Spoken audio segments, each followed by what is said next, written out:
오늘도 이렇게 귀한 수요일 저녁에 주님의 전에 나오시 우리 성도님들 한 분 한 분을 환영하고 축복합니다. 날씨가 이제 아침 저녁으로 너무나도 시원해서 이렇게 교회 오시는 길이 너무나도 시원한 바람을 맞으면서 오셨을 거라 생각이 됩니다.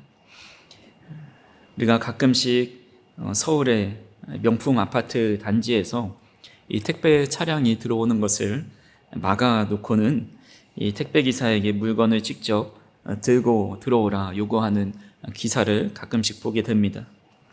또 고층 아파트의 엘리베이터가 고장이 났는데 음식 배달을 시켜놓고 그 10여 층 넘는 곳을 가지고 올라오지 않으면 업체에다가 민원을 넣겠다라는 그런 경우도 있습니다. 넓은 주차장에 차량 한 대가 두 칸을 차지해서 주차해 놓으면서 전화도 받지 않는, 또는 이중 주차를 해놓고 전화도 받지 않는 그런 사람이 있다라는 기사도 보게 됩니다.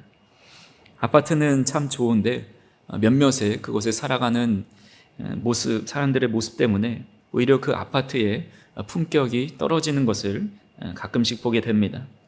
그래서 생각해 보면 건물이 사람의 품격을 만들어주는 것이 아님을 보게 됩니다.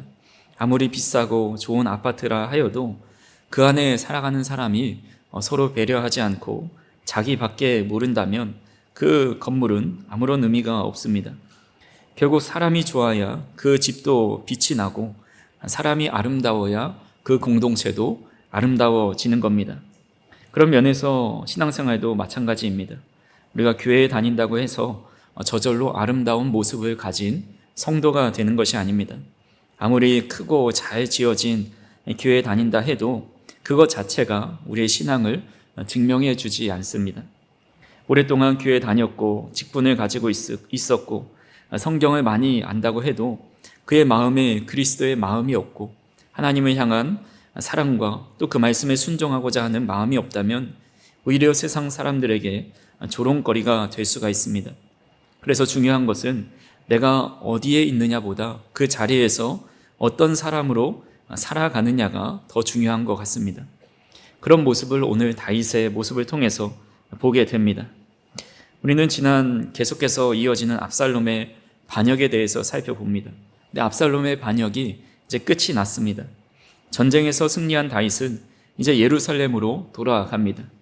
빼앗겼던 왕자를 되찾고 궁전으로 돌아가는데 그때 이제 돌아가는 과정에서 일어났던 일이 오늘 우리가 읽은 본문의 말씀입니다. 근데 이 다윗이 본문을 통해서 깨닫게 되는 것은 다윗이 예루살렘 왕궁에 있을 때만 참 멋있는 왕이 아니었고 이 압살롬에게 쫓겨서 변방 마하나임에 머물러 있을 때도 참 멋있는 왕이다라는 생각을 하게 됩니다. 그래서 성경은 우리를 향해서 왕 같은 제사장이다라고 말을 하고 있는데, 그렇다면 우리 역시도 하나님 나라에서 왕 같은 품격을 가지고 살아가야 하는데, 우리가 속해 있는 어디에서든지 어떻게 하면 그런 하나님 나라의 백성의 왕다운 그런 품격을 가지고 살아갈 수 있는지 오늘 다윗의 모습을 통해서 함께 살펴보고자 합니다. 첫 번째로 진정한 왕은 개인의 감정보다 공인의 마음을 가지고 살아가야 합니다. 압살롬의 반역이 끝나고 승리했지만 이 다윗의 마음은 전혀 기쁘지가 않았습니다. 사랑하는 압살롬을 잃어버렸기 때문입니다. 방에 들어가서 내 아들 압살롬아, 내 아들 압살롬아 얼굴을 가리고 통곡합니다. 왕으로서는 승리했지만 아버지로서는 가장 큰 슬픔에 빠져 있었습니다. 근데 문제는 다윗을 위해서 목숨을 걸고 싸운 군사들이 승리를 하고 돌아왔는데 왕이 반겨주기는커녕 그저 압살롬의 죽음만, 적군의 죽음만을 슬퍼하고 있습니다.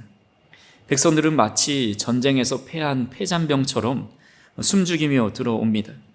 원래대로라면 승리의 행진이 되어서 사람들의 박수와 축하를 받고 왕이 직접 나와서 격려와 칭찬을 해줘야 마땅한데 오히려 죄를 진 것 같은 그런 분위기가 되어버렸습니다. 그때 요압이 다윗에게 찾아가 말을 합니다. 왕이 계속해서 이렇게 슬픔 가운데 있으면 오늘 왕을 위해 싸운 모든 사람들의 마음이 떠나게 될 겁니다 라고 이야기합니다. 그래서 8절에 이렇게 다윗이 행동합니다. 왕이 일어나 성문에 앉음에 어떤 사람이 모든 백성에게 말하되 왕이 문에 앉아 계신다 하니 모든 백성이 왕 앞으로 나아오니라. 이스라엘은 이미 각기 장막으로 도망하였더라 라고 말씀합니다. 다윗은 여전히 슬펐지만 일어나서 성문 앞에 나가서 앉아 있습니다. 아들을 잃은 아버지의 마음이 어떻게 하루아침에 괜찮을 수가 있겠습니까? 하지만 다윗은 자신의 슬픔에만 머물러 있지 않고 다시 일어나 왕이 있어야 할 자리, 왕의 얼굴을 비춰야 할 자리에 앉아 있는 것을 보게 됩니다. 이것이 하나님께서 세우신 왕다운 모습입니다.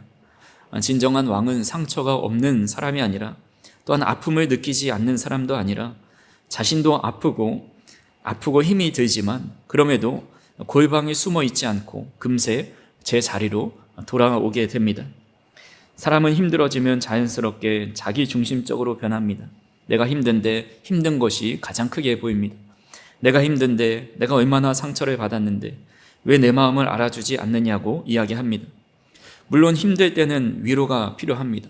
충분히 울어야 할 때도 있습니다. 하지만 내가 힘들어도 내가 있어야 할 자리를 기억하는 것, 내 마음이 무거워도 나에게 맡겨진 일을 감당하는 것, 울고 난 뒤에 다시 일어서는 것, 이것이 바로 성숙한 믿음의 모습이라 할 수가 있습니다. 저도 목회를 하다 보면 왜 힘든 날이 없겠습니까? 사람들로부터 오해를 받을 때도 있고, 또 어쩔 때는 잘 섬기던 분이 어느 날 교회를 떠나는 모습을 보면서 마음이 무거워질 때도 있습니다.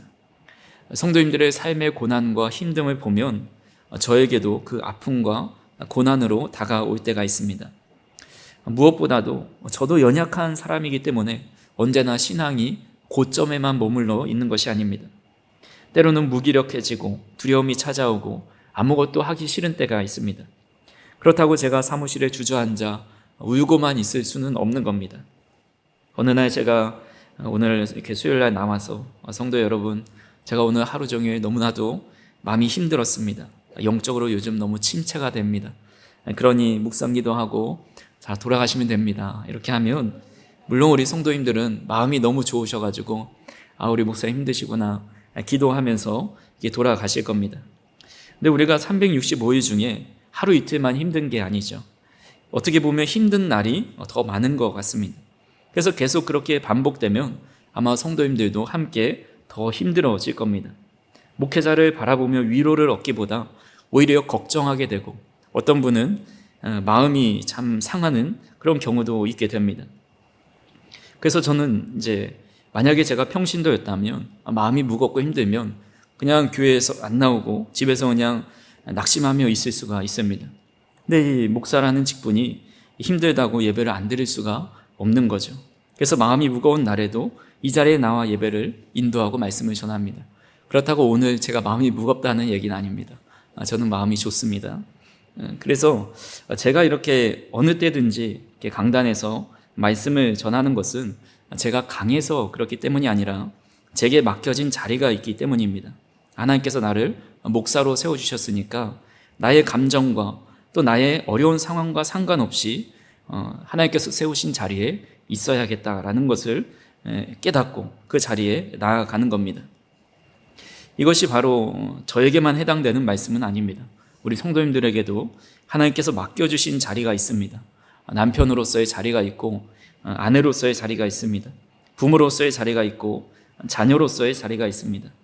교회에서 세운 직분이 있고 맡겨진 사명이 있습니다. 일터에서는 그리스도인으로서 감당해야 할 자리들이 있습니다. 남들은 다 웃고 기뻐하는데 나만 때론 마음이 무거울 때가 있죠. 사람을 만나고 싶지 않고 혼자 숨어 있고 싶은 때가 있습니다. 모든 것을 내려놓고 싶은 순간도 있습니다. 그럴 때 우리는 우리의 정체성을 다시 기억해야 합니다. 하나님께서 나를 왕같은 제사장으로 삼아주셨지. 하나님께서 나를 택하신 족속이다. 거룩한 나라다. 하나님의 소유된 백성이다. 말씀하셨지. 우리는 그래서 그것을 기억할 때에 우리가 있는 자리에 다시 나아갈 수 있게 되고 하나님께서 맡겨주신 일들을 잘 감당할 수 있게 됩니다. 우리 가장 가까이에서 우리의 남편과 아내가 우리를 바라보고 있습니다. 우리의 자녀들이 보고 있습니다. 교회 성도들이 우리를 보고 있고 직장의 동료와 이웃들이 우리의 모습을 바라보고 있습니다. 그래서 우리가 언제나 괜찮은 척하라는 말이 아니라 또한 억지로 웃고 아픔을 숨기라는 말씀도 아닙니다. 다윗은 아들을 잃은 슬픔 때문에 방 안에서 울곤 있었지만 거기에 계속 머물러 있지 않고 눈물을 닦고 다시 일어나 성문에 앉았습니다. 즉 우리에게도 울어야 할 때가 있고 슬플 때가 있습니다. 하지만 울고 난 뒤에는 다시 일어나서 하나님 앞에 각자 있어야 할 자리에 있으실 수 있기를 바랍니다. 힘들어도 내가 있어야 할 자리로 돌아가고 내 감정보다도 내 상황보다도 하나님께서 맡겨주신 책임을 붙들며 살아가기를 바랍니다. 그래서 진정한 왕은 감정이 없는 사람이 아니라 감정보다 사명을 더 크게 붙드는 사람. 누가 보더라도 저 사람은 예수님 믿는 사람이구나. 저 사람은 무슨 일이 있어도 예배를 지키는 사람이구나. 저 사람은 어떤 상황에서도 기도하는 사람이구나. 그것을 이 세상 가운데 보여주며 나타내며 살아가는 저희 성도님들이 되기를 간절히 소망합니다. 두 번째로 진정한 왕은 넉넉한 마음을 가지게 됩니다. 삼국지에 보면 7종 7금의 이야기가 나옵니다. 제갈량이 남쪽을 평정하는 과정에서 맹획이라는 장군을 사로잡습니다. 이 적장을 사로잡는데 그 맹획을 죽이지 않고 놓아줍니다. 그 맹획은 다시 군사를 모아 싸우는데 또다시 붙잡힙니다. 근데 제갈량은 또다시 놓아줍니다. 이렇게 7번 사로잡고 7번 놓아주었다 해서 이것을 7종 7금이다 라고 부릅니다. 제갈량은 왜 적장을 잡아놓고 죽이지 않았을까요? 왜 다시 놓아준 것일까요? 이 맹획 한 사람을 죽이는 것은 그렇게 어려운 일은 아닙니다. 하지만 맹획을 죽인다고 해서 그를 따르던 사람들의 마음까지도 얻는 것은 아닙니다. 오히려 또 다른 반란이 일어날 수가 있습니다. 그래서 제갈량이 원한 것은 단순히 적군을 없애는 것이 아니라 적의 마음을 얻는 것이었습니다. 결국 맹획이 진심으로 제갈량을 따르게 됩니다. 그래서 여기서 마음이 넓은 이 참된 왕과 마음이 좁은 참 연약한 왕의 모습으로 갈라집니다.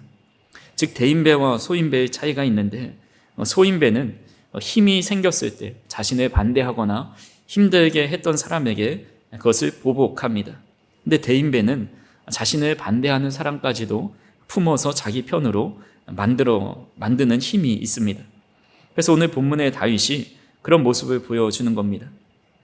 압살롬의 반역은 끝났습니다. 압살롬은 죽었고 이제 다시 예루살렘으로 돌아옵니다.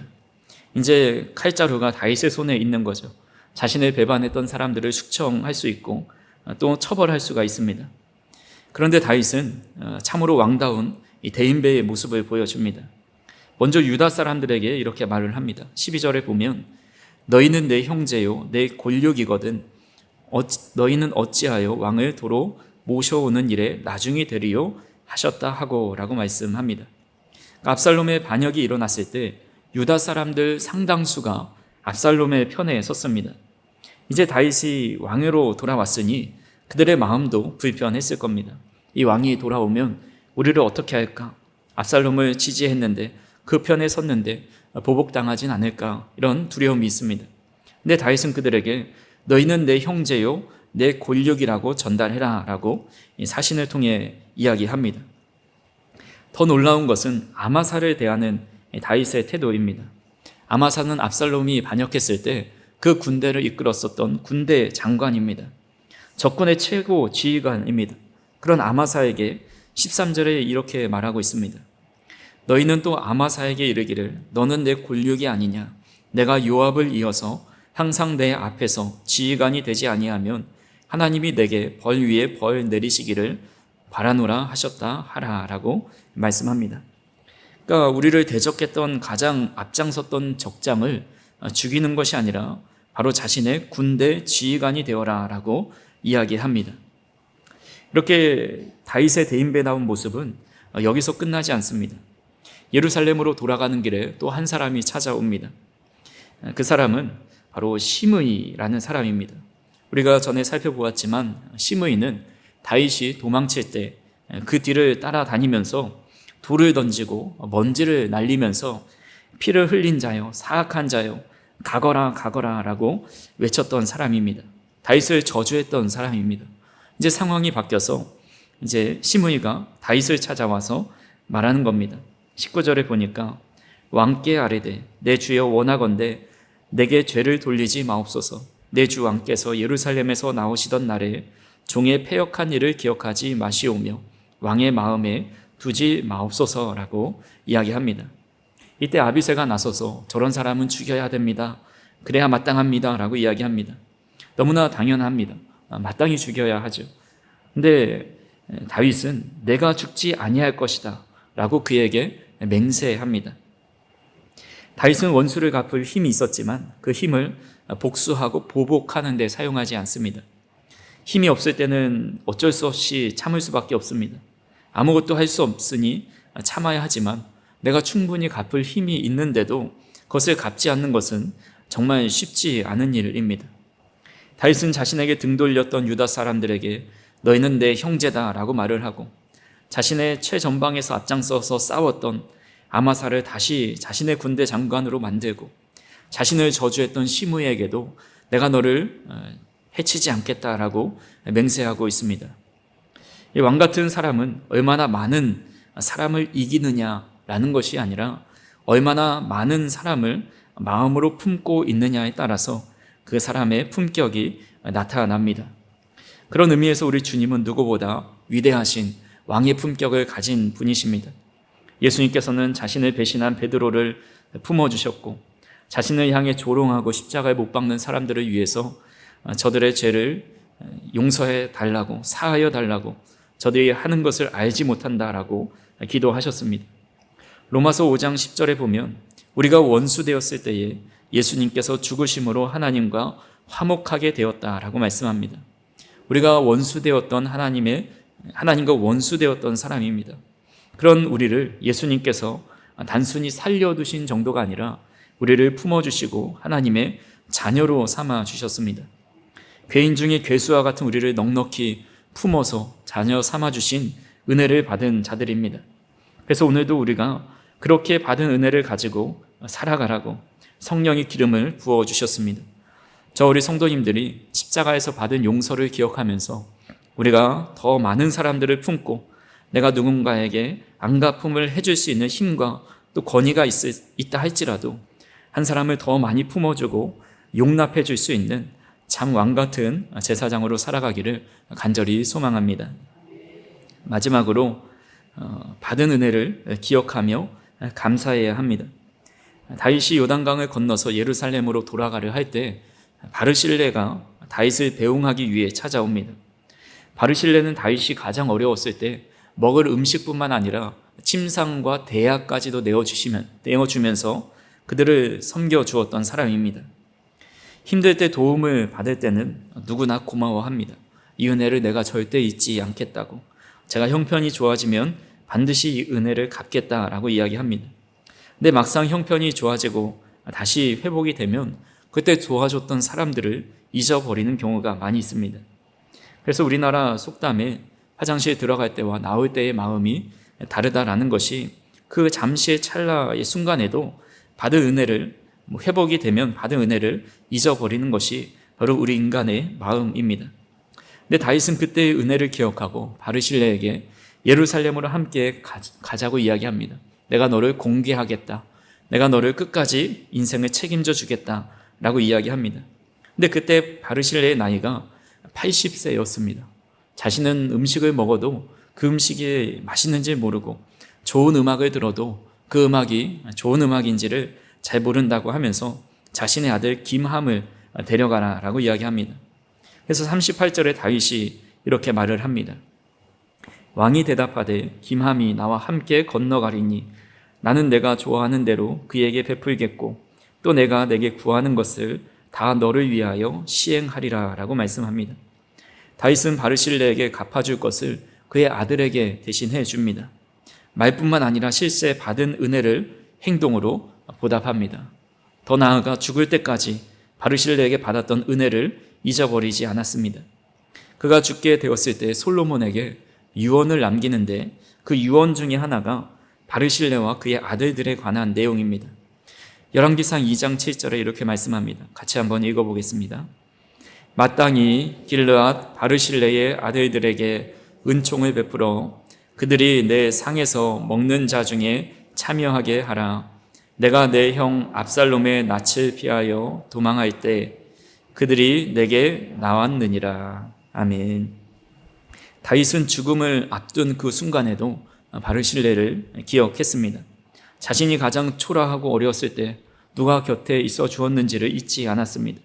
그리고 이제 자신이 갚아줄 수 없는 때가 되자 그의 아들 솔로몬에게 내가 받은 은혜를 내가 이어서 갚아라, 이렇게 할 정도로 다윗은 그 은혜를 기억하는 사람이었습니다. 이것이 다윗이 가지고 있는 가장 큰 장점 중에 하나입니다.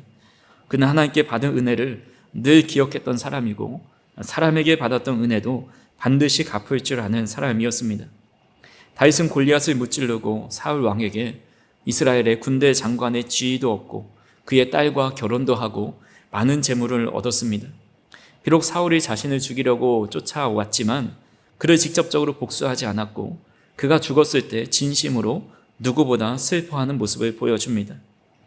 자신이 어렸을 때 도와주었던 요나단에게 그 받았던 은혜를 기억하고 그의 아들 무비보셋에게 왕의 식탁에서 함께 식사할 수 있는 은혜를 베풀어 줍니다. 오늘 본문에도 당사자뿐만 아니라 그의 아들들까지 자신이 죽어가면서까지 은혜를 갚으려 하는 모습을 보여줍니다. 그런데 우리는 어떠합니까? 우리는 이상하게도 내가 다른 사람에게 해준 것을 더 많이 기억할 때가 있습니다. 내가 그때 얼마나 도와줬는데, 내가 그때 얼마나 많이 챙겨줬는데 하면서 그것을 더 많이 기억하고 나에게 해준 것은 쉽게 잊어버립니다. 우리가 과거를 돌아보면 우리에게도 바르실레와 같은 사람들이 참 많이 있었다라는 것을 보게 됩니다. 우리가 힘들 때 곁에 있어준 사람, 아무도 나를 알아주지 않을 때 내 편이 되어줬던 사람, 어려운 형편 가운데서도 나를 위해서 늘 기도해줬던 사람, 그런 사람들이 있었습니다. 오늘의 내가 있기까지 나의 혼자 힘으로 여기까지 온 것이 아니라 부모님의 수고가 있었고 배우자의 희생이 있었고 가족들의 기다림, 또 믿음의 선배들의 기도와 눈물 어린 헌신이 있었습니다. 우리는 그 은혜를 당연하게 여기지 않아야 합니다. 그리고 감사하는 마음을 넘어서 그 마음을 표현해야 합니다. 우리 전에 초코파이 광고 중에 말하지 않아도 알아요 하면서 초코파이를 건네는 유명한 그 광고를 기억하실 겁니다. 정말 유명했는데 사실 말하지 않으면 알 수가 없는 겁니다. 사실 초코파이 광고도 말은 하지 않지만 초코파이를 건네주는 것으로 그 사랑과 고마움을 표현한 겁니다. 즉 말하지 않고 아무런 행동도 하지 않으면 아무도 그 마음을 모르는 겁니다. 그때 정말 고마웠습니다. 당신의 기도 덕분에 내가 힘을 낼 수 있었습니다. 나를 믿어주어서 당신이 함께 있어서 여기까지 올 수 있었습니다. 그 말 한마디와 사랑의 표현들이 그 사람의 마음을 따뜻하게 하고 때로는 지친 사람을 다시 일으켜 세워주는 힘이 됩니다. 그리고 무엇보다 우리가 평생 잊지 않아야 할 가장 큰 은혜는 바로 하나님께서 우리에게 베풀어 주신 은혜입니다. 우리가 주님을 사랑하기 전에 주님이 우리를 먼저 사랑해 주셨고 우리가 하나님과 원수 되었을 때에 그리스도께서 우리를 위하여 죽어 주셨습니다. 아무런 공로 없는 우리를 하나님의 자녀 삼아 주셨습니다. 구약시대의 왕은 스스로 권력을 쟁취해서 왕의 자리에 오르는 것이 아니었습니다. 하나님께서 선지자를 통해서 기름을 부어주실 때 그 사람이 정통적인 왕으로 세워집니다. 그렇게 왕은 이 왕이 되었다라는 사실, 내가 능력이 좋고 무력이 뛰어나서 쟁취했다는 것이 아니라 하나님께서 나를 기름 부어주셔서 왕으로 택하여 주신 특별한 은총을 받았다라는 것을 늘 기억하는 사람이 참된 왕의 모습입니다.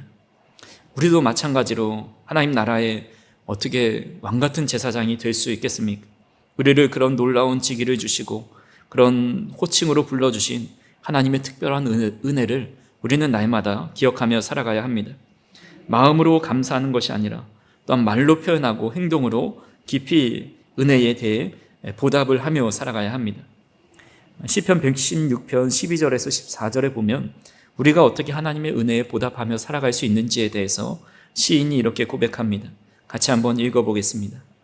내게 주신 모든 은혜를 내가 여호와께 무엇으로 보답할까? 내가 구원의 잔을 들고 여호와의 이름을 부르며 여호와의 모든 백성 앞에서 나는 나의 소원을 여호와께 갚으리로다. 아멘. 우리에게 베풀어 주신 그 놀라운 은혜를 우리는 하나님의 이름을 부르는 것, 즉 찬양하고 예배하는 것을 통해 갚아드릴 수가 있습니다. 또한 우리가 하나님 앞에 결단했던 마음들, 다짐했던 굳센 믿음의 행위들을 하나님 앞에 해 나아가는 것이 바로 하나님 앞에서 우리에게 받은 은혜에 감사를 표현하는 삶의 모습입니다. 또한 히브리서 13장 16절에 이렇게 말씀합니다. 같이 한번 읽어보겠습니다. 오직 선을 행함과 서로 나누어 주기를 잊지 말라. 하나님은 이 같은 제사를 기뻐하시느니라. 아멘. 하나님께 받은 은혜를 하나님께 직접 갚아드리는 것과 또한 하나님께서 사랑하시는 사람들에게 그 은혜를 흘려보내는 것이 바로 우리가 할 수 있는 하나님 앞에 드리는 이런 감사의 표현입니다. 예수님께서는 지극히 작은 자 하나에게 한 것이 곧 내게 한 것이다 말씀하셨기 때문에 그런 삶의 연약함을 가지고 있는 자들을 찾아가서 섬기는 것이 바로 주님께 그 감사를 표현하는 방법 중에 하나라는 것입니다. 그래서 우리는 받은 은혜를 기억하여서 하나님께 찬양으로 보답하고 사람에게는 사랑과 섬김으로 보답하는 삶을 살아가야 합니다.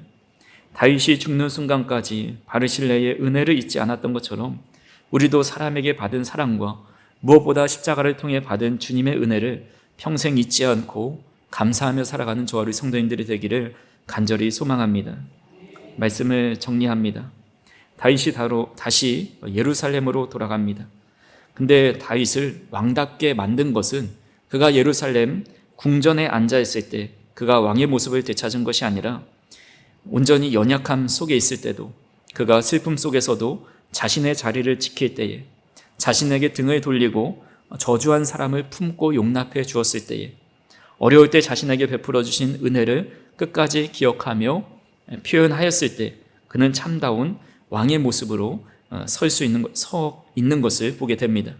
그래서 우리도 하나님께서 세우신 왕 같은 제사장의 모습으로 살아간다는 것은 우리가 힘들거나 어려울 때 그 자리에만 머무는 것이 아니라 하나님께서 세워주신 그 자리로 날마다 나아가는 것이고 주님의 용납과 용서를 실천하는 것이고 우리가 받은 은혜를 세상 속에 섬김과 나눔과 또 하나님 앞에서는 예배와 찬송과 믿음의 길로 우리가 응답하는 것이 바로 참다운 왕의 모습을 가지고 살아가는 삶의 모습이다라는 것입니다. 그래서 오늘 다윗을 통해 우리에게 알려주신 그 모습을 실천하고 실행하는 주님 나라의 참된 왕이요 제사장이요 하나님 나라의 권속이요 백성으로 살아가는 저희 성도님들이 되기를 간절히 소망합니다. 기도하시겠습니다. 사랑과 은혜가 풍성하신 하나님 아버지, 오늘도 우리를 너무 사랑하셔서 하나님의 품 안으로 인도하시고 하나님의 은혜의 자리에 머물 수 있도록 인도하여 주시니 감사를 드립니다. 때로는 힘들고 마음이 무너질 때도 우리의 감정에만 머물지 않게 하시고 하나님께서 맡겨주신 귀한 자리를 지킬 수 있도록 인도하여 주시옵소서. 우리의 마음을 넓혀주셔서 우리를 힘들게 한 사람을 더욱더 품어주고 용서하며 주님의 마음으로 나아갈 수 있도록 인도하여 주시옵소서. 또한 우리가 있기까지 베풀어 주신 하나님의 은혜와 사람들의 사랑을 잊지 않게 하여 주시고 받은 은혜를 우리도 더 연약한 자들에게 도움이 필요한 자들에게 지쳐 쓰러져 있는 자들에게 손을 내밀고 품어줄 수 있는 귀한 주님의 사람이 될 수 있도록 인도하여 주시옵소서. 우리가 우리의 정체성을 다시 한번 새기면서 우리의 그 정체성에 맞는 삶에 맞춰 살아가는 모든 믿음의 사람들 될 수 있도록 인도하여 주시옵소서. 감사를 드리며 예수님의 이름으로 기도하옵나이다. 아멘.